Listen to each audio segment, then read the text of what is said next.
Welcome back into the Let's Look Brad channel. So I've got a box of nickels. It's been a little bit since I've actually had a box to hunt through because I've been doing a lot of collection dumps here lately. So if you haven't seen, make sure you jump back to past few videos because I've got some collection dumps that have been dropped off at the Rum River coin shop.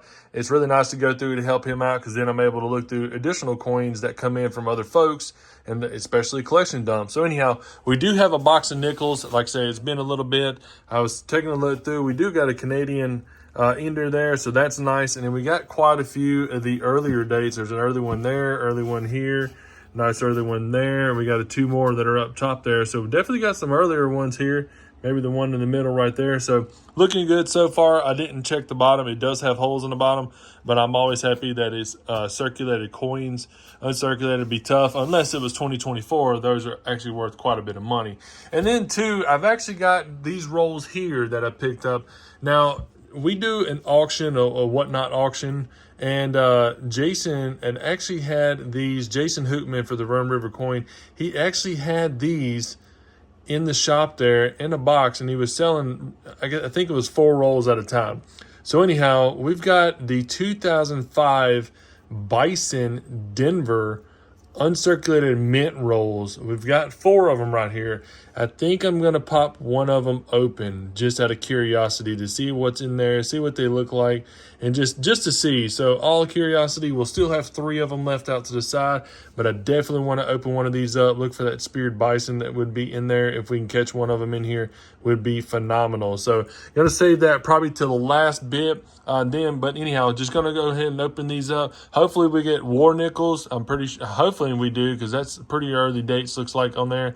Hopefully we get some war nickels. Hopefully we get some varieties out of here. As always, foreigns, as you see here, and a bunch of other. Knocked out the first 8 rolls. We do have some variety years set up here, so I do set up the years that have really big varieties up here, plus also some of the other varieties that are stacked up for the 2005 Bison there, so forth, so on. If I can get a 75 high D, stuff like that. So stack those up here. We do have 5 finds coming in. Usually I sit off the 30s, 40s, and 50s finds. If we find a Buffalo nickel, a V nickel, I'll have those set off to the side. But we got a 40 Philadelphia, a 46 Philly, a 53 Philadelphia, and a 254 Denvers there as well. Let's keep rolling.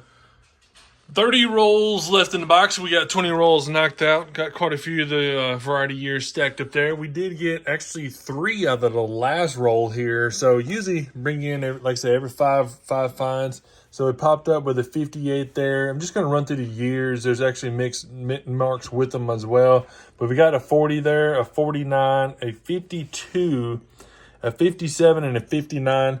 There's actually quite a few years that you can actually look for the hinting nickel, basically notches and the weight and stuff like that of these nickels. So that's nice to have the earlier ones. Plus there's a lot of varieties in these earlier ones.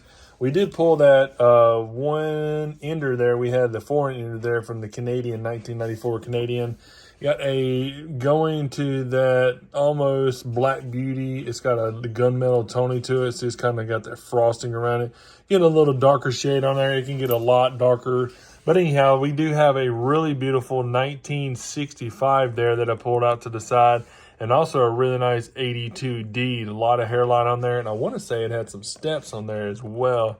Yeah, it's got some steps on there as well. Got to put it up under the scope. Check it out here in a minute. But I do have quite a few finds up on the board. It'd be nice to get a little different. It'd be nice to get a Buffalo nickel if possible. Or if we can get a war nickel. But yet again, I'm pretty excited what we got going on right now. All right, so I plugged through probably another 4 more rolls. Added actually a couple more finds up here. We got a 55 there. I think it's a Denver, a 57, and another 58 added to it. But these 2 are actually kind of interesting.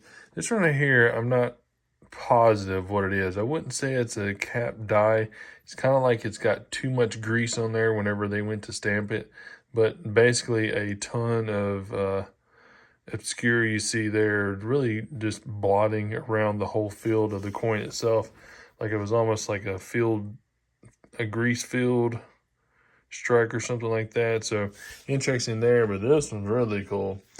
So out of just plain sight, just looking at it, look at the P down at the bottom there, 1981. See that right there? It looks like a little crack across there. I think it's a die break. Look at that. just completely severed the side of the rim coming across the Philadelphia there. That was pretty crazy. How it just molded over. That's pretty wild. That's a cool find there. It goes over the top of the one, across through the mint mark there, down into the jacket there. That's crazy. That's a cool one right there. Nice find on that one. I like that. All right, so all 50 rolls in that single nickel box that we got is knocked out. I did go ahead and go through the varieties. Hopefully we would get something out of it. Didn't get anything out of there, but we've got a ton of 40s and 50s finds. So I'm going to slowly work my way through all these, flipping the reverse, obverse, checking all the mint marks on there, checking the dates, see if we get any kind of, like I say, OMMs or RPMs or anything that's on there. And then also I'm going to break open one of these rolls. I'm only going to pop it open. And I'm sitting here on the desk. We're going to go through it slowly up on the camera there. Just look through each of them, see if we've got anything on there. Let me go ahead and check these first. Get back with you here in a second.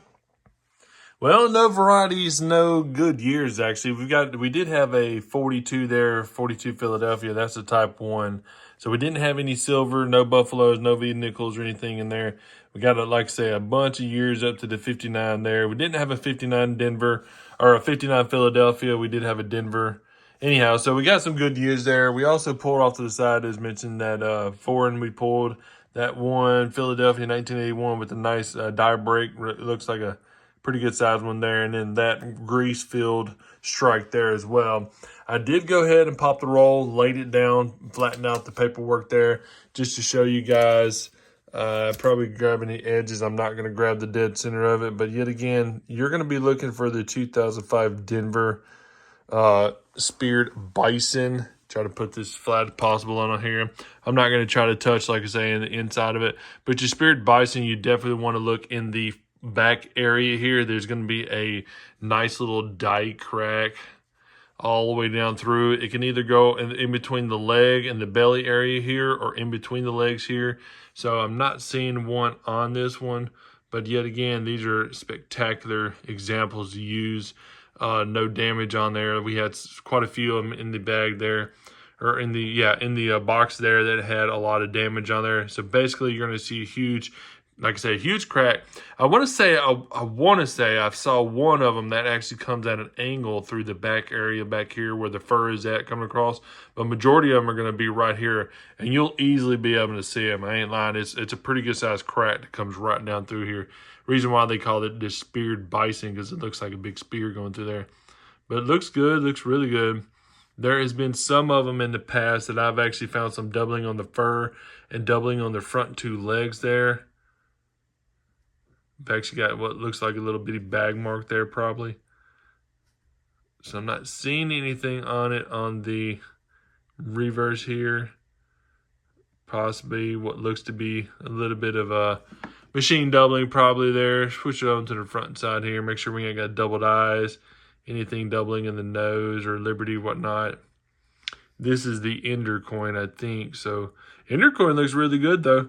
No ring of death around there. No doubling on the eyeball. You could check the eye area right there. It'd be a good little area right there for doubling. No strike through error along the hair or the chin line here. There could be strikes throughs there. Not seeing anything, but set this one off to the side. Let's jump to the next one. Let's do a few of them actually. So just to see if there's anything on here and we can catch a new variety or new error also on these. And as mentioned, you can also check those eye locations. Get this twirled around. Denver Mint Mark, 2005. And I do, and you know, if you folks have been watching for a while, everybody out there have been watching for a while, you know I do have quite a few rolls actually stacked up that I usually keep a lot of the better rolls. There's the 2006 there. We've got 2006. We've actually got more Federal Wrap rolls back there. 2005 Denvers, and also the blue Brink Wrap rolls of 2005 Denver. So I like to hold on to a lot of the separate rolls. I do have quite a few of the early 80s pennies. I've got several dime rolls, unopened rolls of dime from back in the day. Like right there, a little doubling. It's a little doubling right there in the leg area. Probably just some machine doubling, hub doubling, something like that. But anyhow, so definitely want to look in that area for the speared location that could be on the bison itself. Let's go through a few more, just look in that area, see if we've got any of them that popped off in this roll. This one's actually really nice condition. Yep, beautiful nickel for sure. Not seeing anything going through there. A little bit of damage on the back side of the hind there, but nothing like the nice little die crack going through it. So nothing on there. Bison side, just flip her over. Get you up under the scope and check again. Nice damage right there. So that's not the crack we're looking for. That looks interesting. Nope, just looks like the muscle in between. Just to make sure, put another one up under there and check it. Just make sure it wasn't doubled out. No. Not really. Nope, nothing on there. And let's do one more. Grab it out the pack here. I said I was going to do one additional, but do one more. Let's see. It'd be nice if we found just one randomly off while running this little live shoot here. Nothing there. Nice. Well, anyhow, like I said, it's worth the hunt, worth getting a box of nickels for sure and going through. So that was pretty nice. And yet again, it's been a little bit, but just to give you guys heads up, during the intermission, I was able to stop by the bank, and I've got $500 in dimes beside me. So that's going to be a fun hunt, but this was a fun hunt as well. I'm going to ease through these, and if I find anything, I'll probably do a little short. But yet again, I don't think I'll find anything in there. I'm not saying I won't, but really tough to find the speared bison. But yet again, if I do, probably bringing it in at the end of this video here. But anyhow, I hope you guys liked the video. Hopefully I could bring some more content through you next couple of days. But if you wouldn't mind, tap that subscribe button, you guys, and y'all have a fantastic day.